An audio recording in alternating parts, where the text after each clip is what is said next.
예, 하나님 말씀 보시겠습니다. 디모데후서 3장 1절부터 5절에 있는 말씀입니다. 신약성경 345페이지에 있는 디모데후서 3장 1절부터 5절 말씀을 교도하도록 하겠습니다. 1절 먼저 읽어드리죠. 너는 이것을 알라. 말세에 고통하는 때가 이르러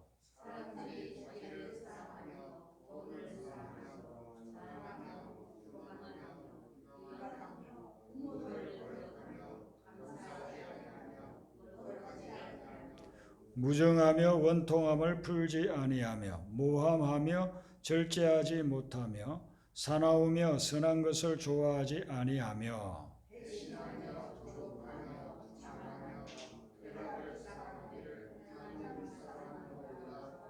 같이 읽습니다. 경건의 모양은 있으나 경건의 능력은 부인하니 이 같은 자들에게서 내가 돌아서라. 아멘. 사도 바울이 말세가 가까워오는 그런 징조들을 보면서 믿음의 사람들에게 오늘 주는 말씀인 것입니다. 말세에 우리가 해야 할 일을 오늘 이 본문 말씀에 크게 두 가지 이야기하고 있습니다. 1절에 보면 너는 이것을 알라라고 이야기했습니다. 이것을 알라라고 하는 것은 시대를 분별하라, 현실을 파악하라, 그리고 명심하라, 그런 메시지가 들어있습니다. 그리고 5절에 보면 이 같은 자들에게서 내가 돌아서라 그럽니다. 돌아서라고 하는데 세번역에는 멀리 하십시오라고 그렇게 번역하고 있습니다. 이런 것들 2절부터 5절에 나오는 이런 것들을 행하는 사람들로부터 돌아서라, 멀리하라. 그래야 말세에 살아남을 수 있다라고 이야기하고 있습니다. 소돔과 고모라가 죄악이 너무나도 넘쳐나서 하나님이 그냥 내버려 둘 수가 없었어요. 그래서 천사를 보내서 그들을 멸망시키기 전에 롯의 가족을 찾아가잖아요. 그리고서는 롯의 가족들에게 살 수 있는 길을 알려주는데 너희들은 이 성을 빨리 도망하라. 소돔과 고모라에서 빨리 도망해서 들판에 이런 데 머무르지 말고 뒤를 돌아보지 말아라 그래요. 그래서 롯과 두 딸은 뒤를 돌아보지 않고 도망을 갔기 때문에 살아남았는데 롯의 아내는 소돔과 고모라에 두고 온 재물들, 기중품들 이런 거 생각하니까 자기가 수십 년 동안 살았던 그 도성이 멸망되는 걸 보니까 너무 욕심이 나가지고 뒤를 돌아봐 그래요. 뒤를 돌아보다가 소금 기둥이 돼버렸잖아요. 오늘 이 말씀에도 이렇게 하는 거예요. 네 과거에 그런 그릇된 삶들이나 또한 애착이나 집착했던 그런 것들 절대로 돌아보지 말아라 말이에요. 거기에서 돌아서라. 돌아서라 거기에서 완전히. 하나님께로 향하라. 그렇게 이야기하고 있어요. 폼페이가 그 주변에 있는 베수비오 화산이 폭발해서 멸망을 당하지 않았습니까? 폼페이는 동성애로 아주 타락했던 그런 장소였거든요. 근데 그곳이 이 매몰돼가지고 지금 유적들을 이렇게 발굴을 해보니까 어떻게 나타나고 있느냐 하면은 거기에 가난한 사람들은 별로 없고 부자들만 거의 다 죽었더라는 거예요. 왜 그런가 하니 가난한 사람은 자기들이 뭐 애착을 가질 게 없어요. 그래서 화산이 폭발되기 시작할 때 다 도망을 갔는데 부자들은 자기 그 기중품 그런 것들 애착이 잘 지어놓은 집들 애착에서 그 떠나지를 못해. 그래서 거기 다 매몰돼서 죽어요. 그리고 발굴되는 사람들이 대부분이 부자들이 그렇게 죽었다는 거예요. 돌아서서 도망을 빨리 가야 되는데 돌아서지 아니하고 거기에 집착을 가지게 될 때 멸망을 당했다 하는 것입니다. 오늘 디모데후서 3장 2절부터 5절 말씀을 보면은 말세에 나타날 현상들이 19가지라고 했잖아요.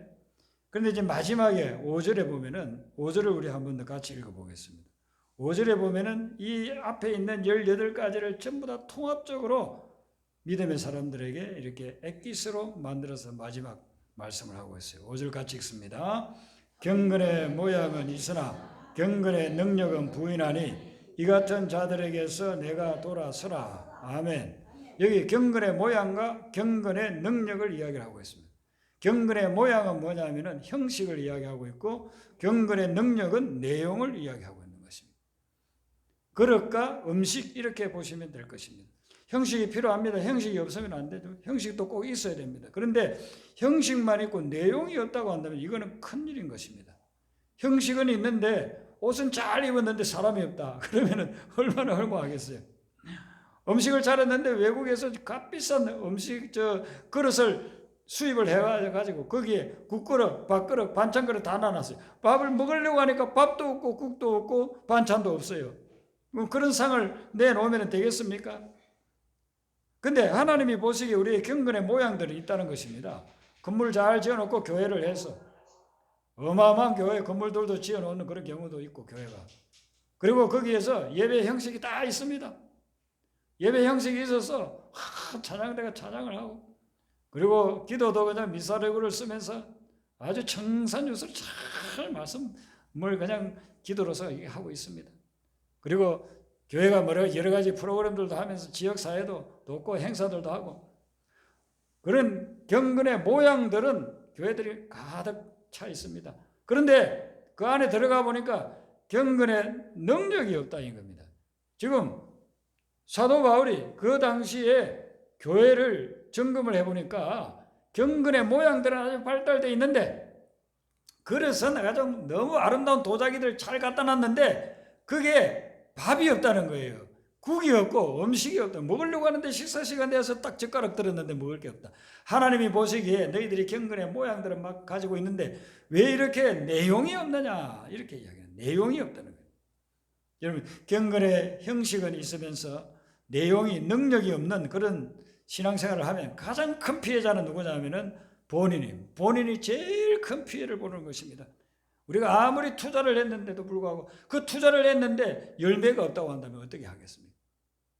열심히 심었는데 거두어들이는 게 없으면 어떻게 하겠습니까? 제가 그전에 한번 그런 이야기 유머로 이야기한 적이 있죠. 중국의 농부가 한국에 배추 파동이 있다고 듣고서는 배추 심으면 엄청나게 돈 벌겠구나 해서 넓은 밭에다가 배추씨를 엄청나게 사와가지고 동네 사람들 막 일꾼들 불러다가 씨를 딱 뿌려놨다.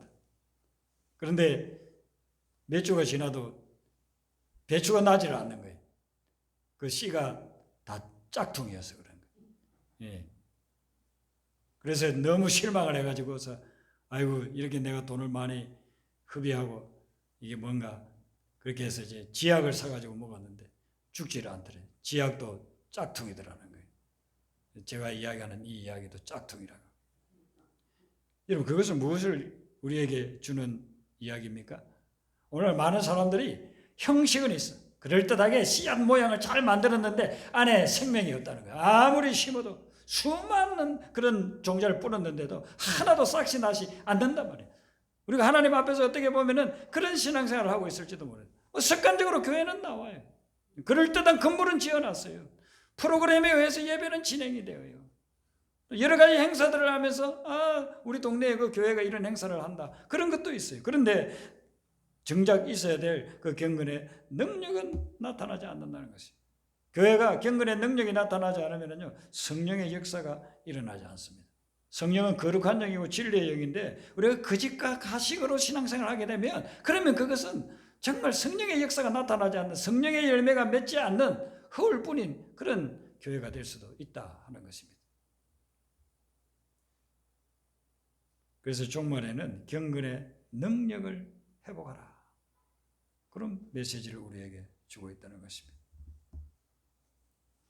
예수님이 유대 땅에 왔을 때에 이 경건의 모양을 잘한 사람들이 누구냐면 바리새인들이었습니다. 우리가 따라가지 못할 정도입니다. 바리새인들 경건의 모양이 아주 엄청났습니다.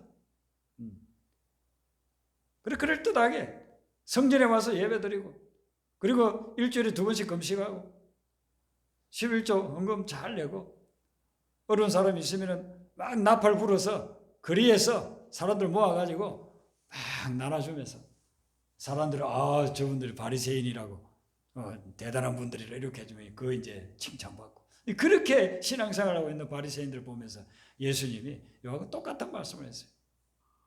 해칠한 무덤이래. 해칠한 무덤은 뭡니까? 해를 칠해가지고 하얗게 끝에서 보기에는 하얗게 잘 만들어놓는데 그 속에는 썩어서 냄새나는 시신이 있다 이거죠. 살아있는 사람이 있는 것이 아니라 살아있는 사람이 사는 집이 아니라 그런 썩은 시신이 들어누워 있는 곳이다. 그게 바로 이 경건의 모양은 있으나 경건의 능력은 없는 그런 신앙생활을 이야기를 하고 있습니다. 연어가 물을 막 거슬러 올라가잖아요.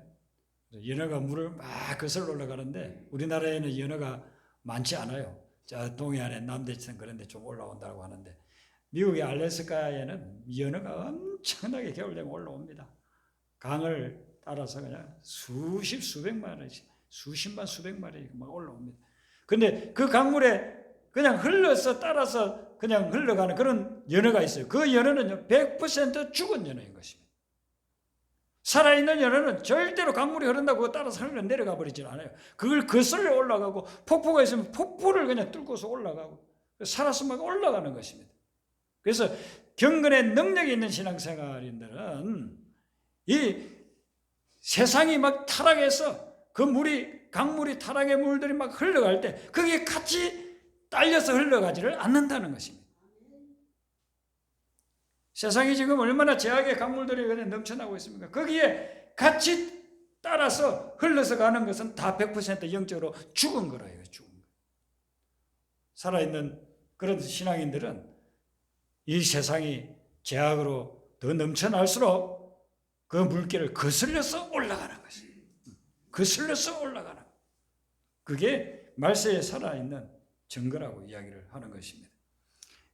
이런 말세의 징조들이 보일 때에 우리가 해야 될 일이 어떤 일인지 우리 주님께서 또 사도들이 우리에게 근거하고 있는 말씀이 있어요.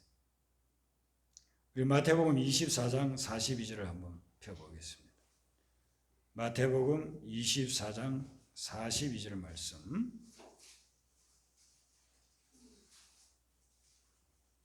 자, 찾으셨으면 마태복음 24장 42절 같이 읽습니다. 시작.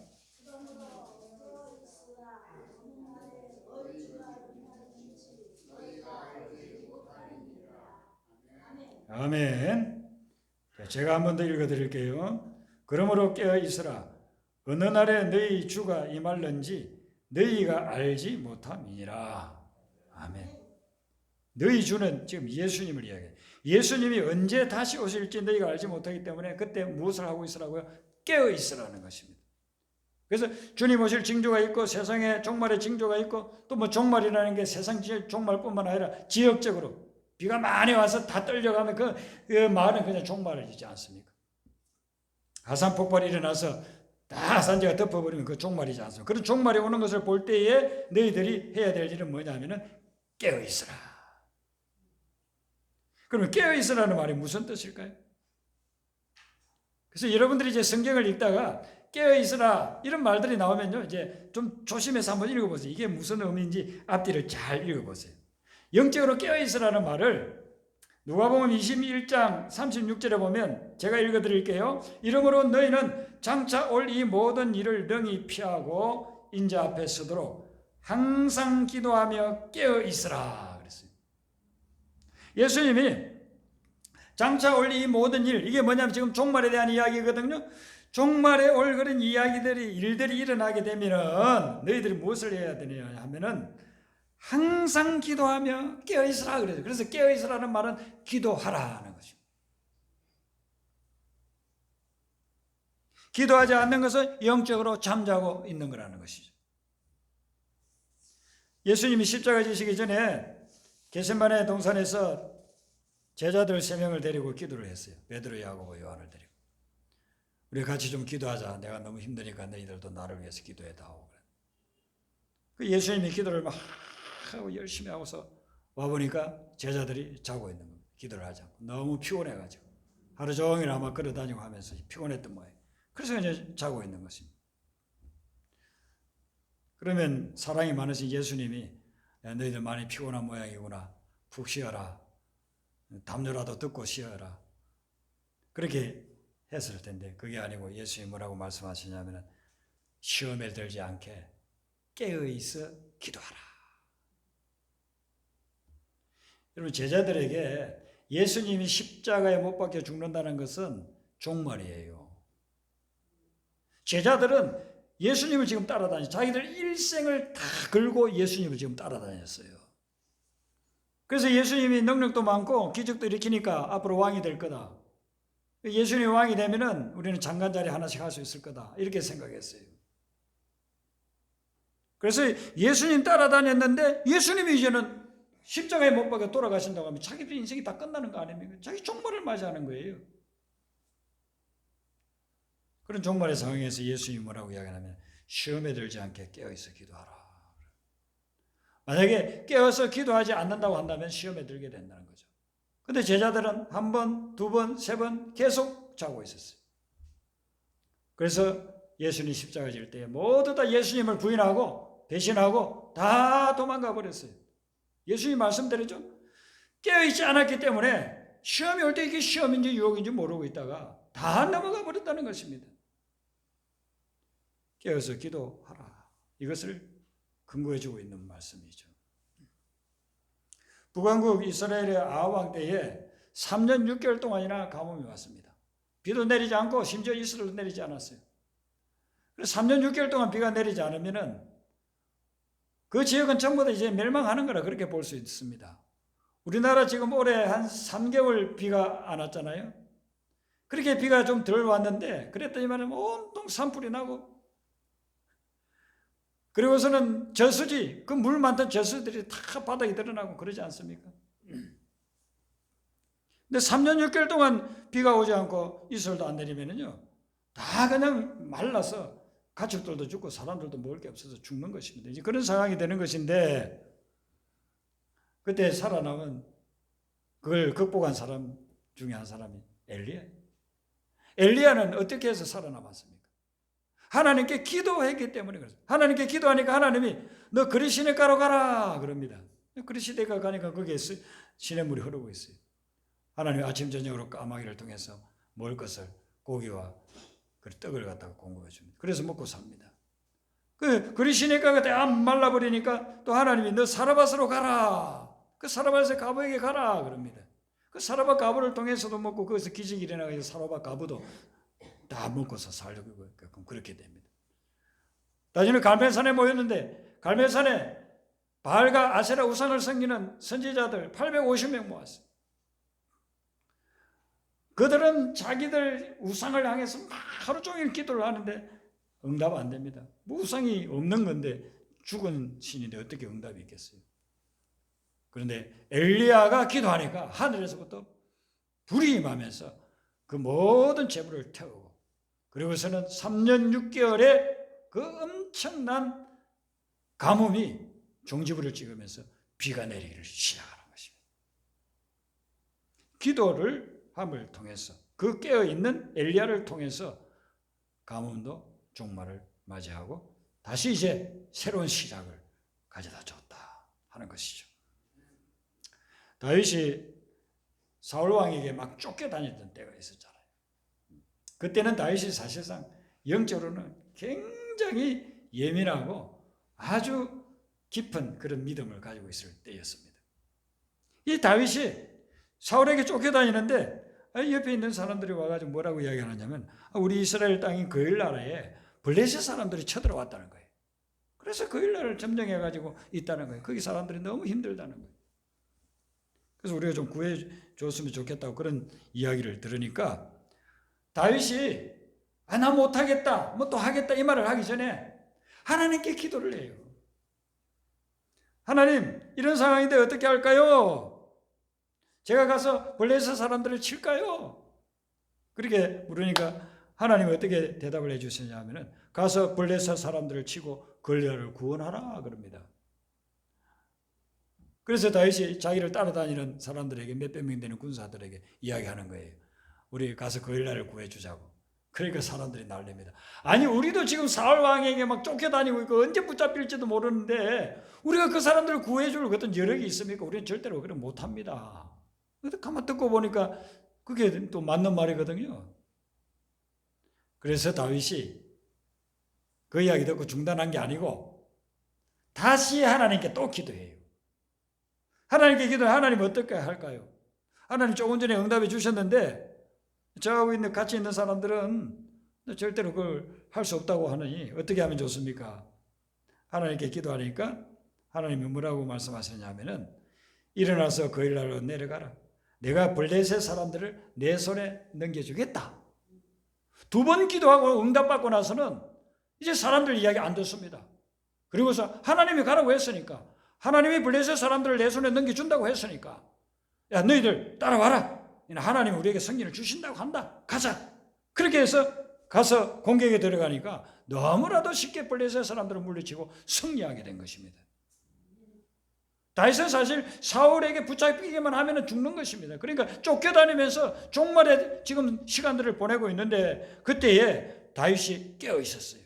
하나님 앞에 기도하면서 깨어 있으니까 하나님이 살 길을 열어주고 다윗을 통해서 다른 사람들도 살아나고 걸려 사람들도 해방되게끔 만들어 주었다는 거죠. 우리의 삶을 보면은요, 곳곳에 함정이 있습니다. 곳곳에 늪지대가 있어요. 영적으로 깨어서 하나님의 음성을 들어야 분별이 되고 피할 수 있습니다. 예. 그렇기 때문에 여러분들 어떤 위기가 오고 종말이나 아니면 말세와 같은 그런 징조가 온다고 한다면은 더욱더 영적으로 깨어서 기도하게 되시기를 바랍니다. 그럴 때에 하나님께서 피할 길을 열어주신다는 것이죠. 그리고 깨어있다는 말은 또 어떤 의미가 있는가? 고린도전서 15장 34절에 보면은 깨어 의를 행하고 죄를 짓지 말라 하는 말씀이 나와요. 그 여기 깨어라는 말씀은 무슨 의미냐면은 두 가지라는 거예요. 의를 행하고 죄를 짓지 않는 것. 이걸 우리가 한마디로 이야기하면 거룩하게 사는 것을 이야기하는 것입니다. 영적으로 깨어 있다는 것은 뭐냐면은 거룩하게 살아라 하는 거죠. 거룩하게 사는 삶, 그것이 깨어 있는 삶이 된다 하는 것이죠. 로마서 13장에 보면은 11절부터 14절에 사도 바울이 우리에게 근거해 주는 그런 말씀이 나오는데요. 거기에 보면은 자다가 깰 때가 되었다고 그랬어요. 우리가 영적으로 깨어나야 될 때가 되었다는 것입니다. 그래서 영적으로 깨어날 때가 되었기 때문에 그 깨어나야 될 때는 무슨 일을 하느냐 하면은 어둠의 일을 벗어버리고 방탕하지 말고 술 취하지 말고 음란과 호색하지 말고 낮에와 같이 단정히 행하면서 주 예수 그리스도로 옷을 입어라. 빛의 자녀로 살아가라 라고서 근거하고 있습니다. 그러니까 성경에서 우리에게 깨어나라고 하는 이 말씀은 뭐냐면은 우리에게 거룩한 삶을 회복하라 하는 그런 말씀입니다. 근데 많은 사람들이 거룩한 삶과는 너무나도 거리가 먼 영적으로 푹 잠들어 있는 그런 삶을 살아가고 있어요. 거룩하지 못해요. 그냥 세상식으로 그냥 따라가고. 세상에 여러분 보니까 얼마나 사기꾼들이 많습니까? 지천에 사기꾼들이 널려 있습니다. 근데 뭐 믿는 사람도 어떤 데는 또 사기친다.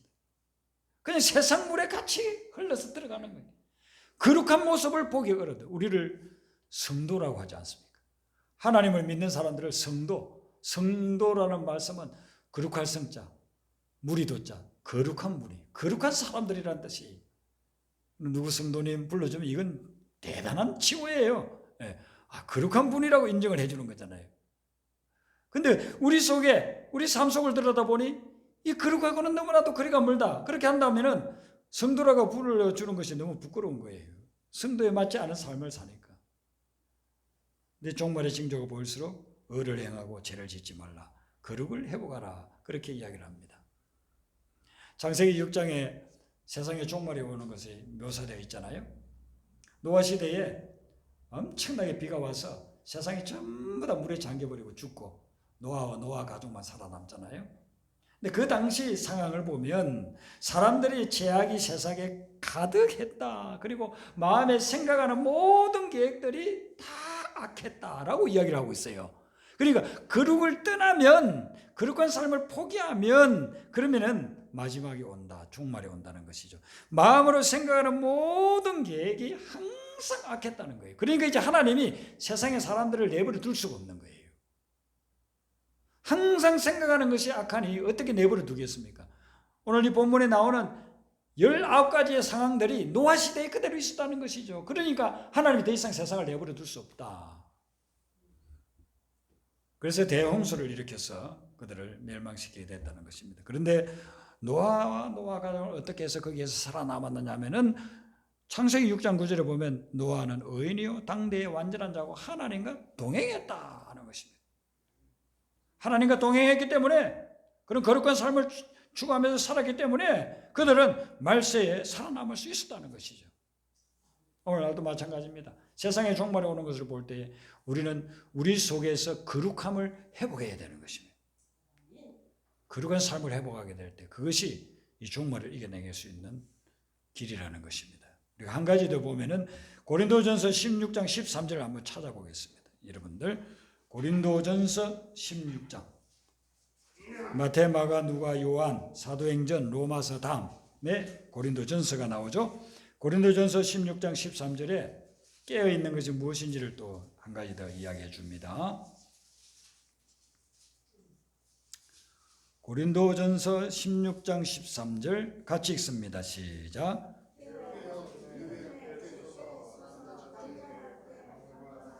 아멘. 오늘 이 말씀에서 보면은 깨어라는 말이 뭐냐면은 믿음에 굳게 서는 것을 이야기를 합니다. 깨어 있다는 것은 우리가 믿음에 굳게 서는 것이다라고서 이야기하고 있는 것이죠. 근데 예수님이 누가복음 18장 8절에 보면 인자가 올 때에 세상에 믿음을 보겠느냐 했으면 이 말은 뭐냐면 예수님 다시 오실 때에는 사람들이 너무나도 믿음이 없이 불신앙해서 그렇게 살아가기 때문에 믿음 보기가 어렵다는 거예요. 믿음의 사람 보기가 어렵게 된다. 그렇게 이야기했습니다. 그렇기 때문에 말세에는 깨어 믿음에 굳게 서라. 깨는 것은 믿음 위에 서는 것이다 라고 이야기하는 것이죠. 예수님이 마태복음 5장과 6장과 7장에서 산상보훈, 보배 같은 말씀을 전하고 난 후에 마지막 결론이 마태복음 7장 24절부터 27절에 나오는데요. 거기에 예수님이 마지막 비유를 해요. 5장, 6장, 7장에서 많은 말씀을 전하고 난 후에 마지막에 비유로 결론을 내립니다. 그 비유가 뭐냐면 사람들이 집을 지은 거예요. 어떤 사람은 반석 위에 짓고 어떤 사람은 모래 위에 지었는데 어떤 일이 일어나느냐 하면 비가 많이 내려가지고 엄청나게 홍수가 넘치고 바람이 불고 해서 웬만한 집들은 다 무너뜨리는 그런 상황이에요. 여러분 비가 오고 홍수가 난다는 것은 이건 심판이에요. 이건 종말이에요. 중국에 비가 지금 엄청나게 내려가지고 강가에 지어놓은 집들이 강변에 그런 콘크리트를 해놓은 것이 아니에요. 그냥 강둑 위에다가 집을 지어놨는데 그게 물이 많이 오니까 전부 다 흙이 다 휩쓸려 가버리고 집이 통째로 강에 빠져서 떠내려가는 겁니다. 떠내려가도 여기저기 부딪히고 다 그냥 부서져 버려요. 홍수가 나는 것은 누구에게나 날 수 있는 건데 반석 위에 세워놓은 집은 홍수에도 든든하다는 거예요. 바위 위에 콘크리트 위에 세워놓은 집은 든든한데 그런데 모래 위에 그냥 흙 위에 세워놓은 집들은 전부 다 휩쓸려서 내려가 버린다. 그것을 이야기를 하면서 반석 위에 집을 지어라. 반석 위에 신앙을 세우라. 반석 위에 인생을 세우라는 거죠. 그러면 이 반석은 무엇을 이야기합니까? 그것은 예수 그리스도 그리고 예수 그리스도를 믿는 믿음을 이야기하는 것입니다. 우리 인생을 예수 그리스도 위에 세우고 믿음 위에 세울 때 그때 어떤 풍파가 몰아쳐도 흔들리지 않는다, 무너지지 않는다 하는 것을 이야기하고 있는 것이죠. 예수님이 이렇게 믿음을 칭찬해 준 경우가 몇 군데 나오는데 그 중에 최고의 믿음을 가졌다고 칭찬해 준 사람이 누구냐면은 바로 이 마태복음 5장, 6장, 7장 산상 설교하고 난 후에 그 다음에 예수님이 만났던 백부장이에요. 백부장에 하인이 중풍병이 걸렸는데 이 백부장이 예수님 만나러 온 거예요. 예수님, 내 하인을 좀 치료해 주세요. 그러냐? 그러면 내가 가서 치료해 주마 했더니만은 백부장이 뭐라 예수님, 오실 필요가 없습니다. 제가 어찌 감히 예수님 같은 분을 저희 가정에 누추하게 이렇게 모시겠습니까? 그저 예수님이 말씀만 해주시면 지금 멀리 떨어져 있지만 제 하인이 낫겠습니다. 이 말씀을 듣고서 예수님이 충격을 받은 거예요. 이스라엘 땅에서 내가 이 이스라엘 땅을 다 다녀봤더니 이스라엘 땅에서 이만한 믿음, 이렇게 대단한 믿음 내가 본 적이 없다. 최고의 믿음, 최고의 믿음. 내가 여태까지 본 사람들 중에서 최고의 믿음이다. 예수님이 구약도 다 알고 계시잖아요. 하나님의 아들이시고 모르는 게. 이스라엘 땅에서 믿음의 사람들 많이 있었지만은 지금 이 사람은 유대인도 아니야. 하나님의 선민도 아니야. 그런데 이방인 백부장이에요. 이방인 백부장이 가지고 있는 이 믿음이 최고다. 주님 말씀하시면 제 종이 낫겠습니다. 그래서 예수님이 내 믿음대로 될지어다 했는데 몇 시간 거리에 떨어져 있는 거기에서 그 순간에 그 시간에 그 하인이 나았다 이거죠. 믿음을 우리 주님께서 칭찬하고 있는 것입니다. 그러므로 삶의 위기가 닥쳐올 때 우리가 오늘 이 세 가지로 깨어 있어야 됩니다. 기도로 깨어 있으시고, 거룩한 삶으로 깨어 있으시고, 믿음으로 깨어 있기를 바랍니다. 그렇게 될 때에 이 말세를 우리가 극복하고 주님이 주시는 은혜와 주님이 주시는 평강 가운데서 거할 수가 있다는 것입니다. 우리 아까 불렀던 찬양 부르도록 하죠. 찬송가 179장